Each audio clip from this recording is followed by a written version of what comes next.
Assalamualaikum warahmatullahi wabarakatuh. Alhamdulillah hamdan wa syukron lillah. Kembali lagi di Dakwah Kajian channel konsultasi waris dan hitung waris. Dengan kita belajar ilmu faraid, insya Allah kita menghidupkan hukum waris Islam. Sahabat dan teman-teman Dakwah Kajian channel yang dirahmati Allah, pada kesempatan kali ini kita akan melanjutkan kembali pembahasan pembelajaran faraid atau ilmu mawaris. Dan insya Allah untuk di video kali ini kita masuk ke pembahasan tentang masalah kedudukan anak laki-laki paman seayah. Untuk itu langsung saja ke penjelasannya.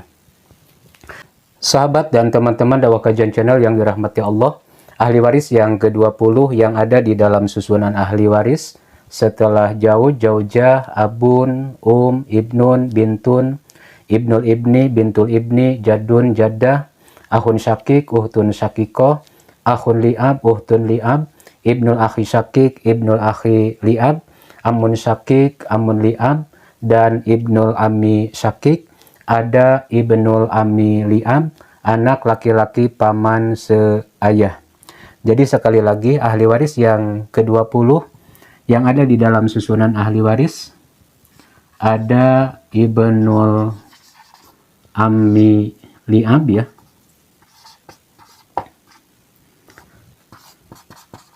Anak laki-laki paman seayah. Jadi ibnul ammi li'ab adalah ahli waris yang ke-20 yang ada di dalam susunan ahli waris. Kemudian untuk ketentuan ibnul ammi li'ab di dalam hukum waris ada dua ketentuan. Yang pertama, ibnul ammi li'ab, anak laki-laki paman seayah, bagiannya asobah binafsi.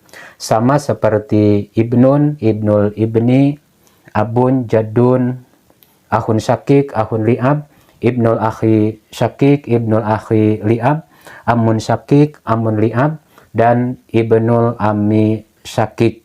Jadi sekali lagi, ibnul ammi li'ab, bagiannya asobah binafsi. Jadi sekali lagi, ibnul ammi li'ab bagiannya asobah binafsi.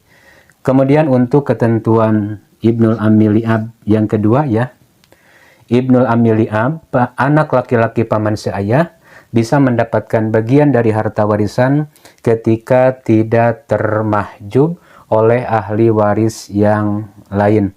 Artinya ibnul ammi li'ab tidak dimahjubkan oleh ahli waris yang lain.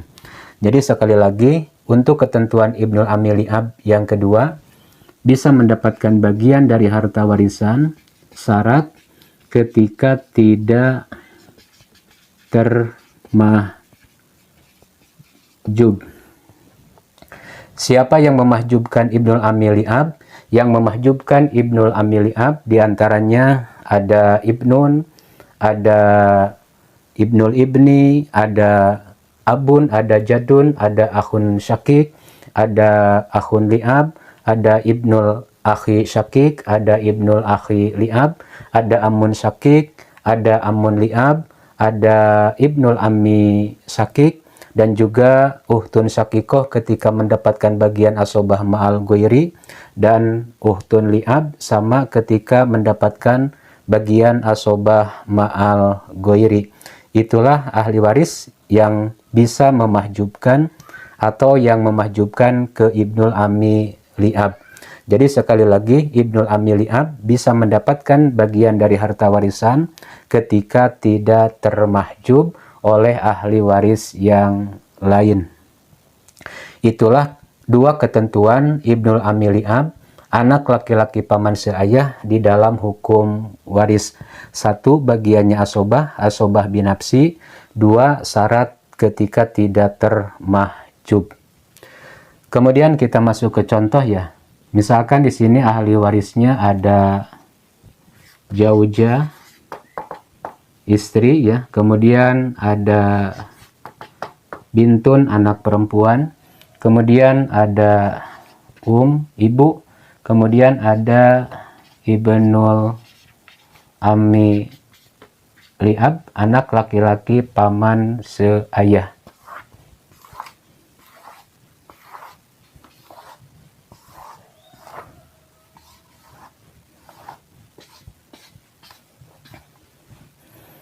Sekali lagi ahli warisnya di sini ada zaujah, istri, ada bintun, anak perempuan, ada ibu, dan ada ibnul ammi li'ab, anak laki-laki paman seayah. Kita tentukan bagian pastinya ya untuk masing-masing ahli waris yang ada di sini. Untuk zaujah, karena zaujah bersama dengan puru, di sini ada keturunan, ada bintun, zaujah mendapatkan bagian 1/8 ya. Kemudian untuk bintun, karena bintun hanya satu orang saja, bintun mendapatkan bagian 1/2 ya. Kemudian untuk karena bersama dengan puru atau ada keturunan, di sini ada bintun, mendapatkan bagian 1/6. Kemudian untuk ibnul ammi li'ab menjadi asobah binafsi. Zaujah 1/8, bintun 1/2, 1/6, ibnul ammi li'ab asobah binafsi. Kemudian kita tentukan KPK-nya atau asal masalahnya ya. Di sini angka penyebutnya ada 3, ada angka 6, 2, dan 8. Dengan angka penyebut 6, 2, dan 8 ya, bisa kita temukan asal masalahnya atau KPK-nya di sini berapa? 24 ya. Bisa juga ditentukan dengan cara al-muwafaqah. Jadi asal masalah di kasus ini 24 ya, dengan angka penyebut 6, 2, dan 8. Kemudian kita bagikan sihamnya ya. Untuk zaujah 24 dikali 1 dibagi 8, berapa sihamnya? 3 ya. Kemudian untuk bintun 24 dikali 1 dibagi 2, 12 ya. Kemudian untuk 24 dikali 1 dibagi 6, berapa? 4 ya. 3 ditambah 12, 15 ya, ditambah 4, 19. 24 diambil 19, sisa 5 ya. Dan 5 ini untuk bagian ibnul ammi li'ab yang mendapatkan bagian asobah.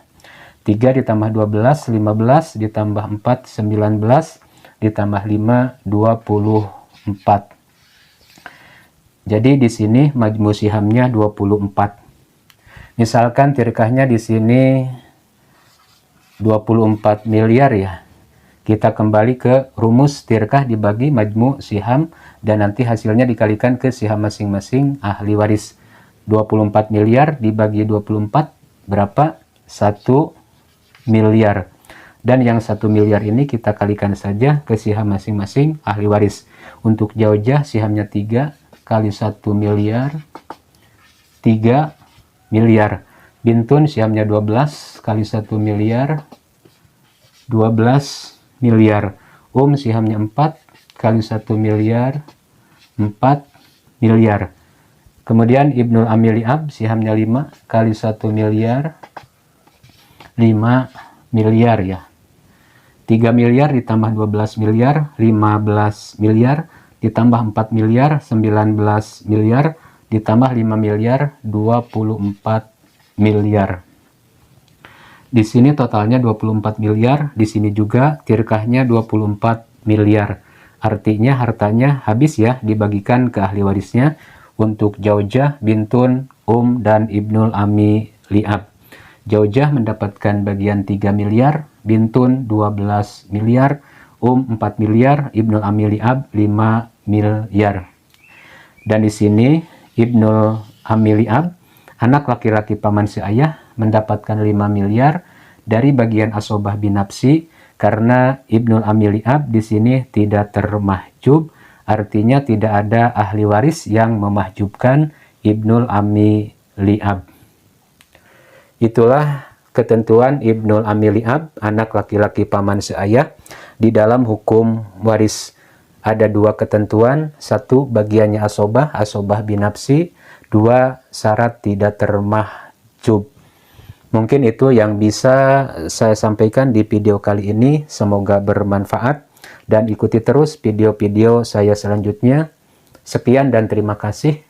Wallahul muwaffiq ila aqwamit thoriq. Wassalamualaikum warahmatullahi wabarakatuh.